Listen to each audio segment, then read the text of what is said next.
Journal entries दे रखी हैं जिन्हें हमें जर्नल में ट्रांसफ़र करना है।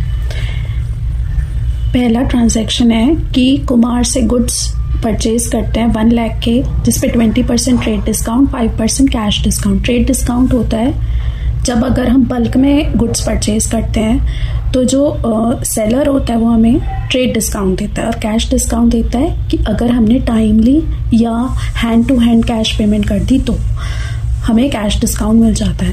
तो इसमें 1 लाख के उसने परचेज करे, 20% ट्रेड डिस्काउंट, तो यहाँ 1 लाख पे 20% 20,000 निकल गया। 1 लाख पे 20,000 माइनस किया तो 80,000 आया।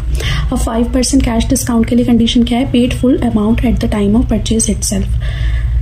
कैश डिस्काउंट तब मिलेगा जब हम हैंड टू हैंड जो है फुल पेमेंट कर देते हैं। तो उसने फुल पेमेंट कर दी है परचेज के टाइम, तो 80,000 पे 5% 4,000, 80,000 में से 4,000 गया 76,000। तो क्या आएगा? परचेज हमने करी 80,000 की,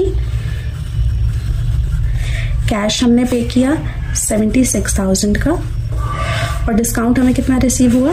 4,000 का। इसी तरीके से next transaction bought goods from rakhi for ₹2 lakh. 2 lakh पे 5% कैश डिस्काउंट है, 10% ट्रेड डिस्काउंट है। तो 2 लाख पे ट्रेड डिस्काउंट हमने कैलकुलेट करके 20,000 निकाल लिया, और 2 लाख में से 20,000 माइनस करके 1,80,000 आया।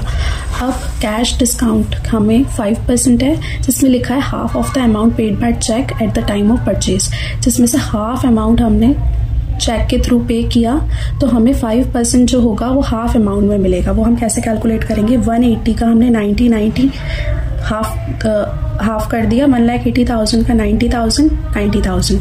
अब पेमेंट हमने बैंक के थ्रू हाफ पेमेंट करी है, यानी 1,80,000 की 90,000 हमने पेमेंट करी है, तो हमें उस पर 5% कैश डिस्काउंट मिल जाएगा, यानी हो गया 4,500।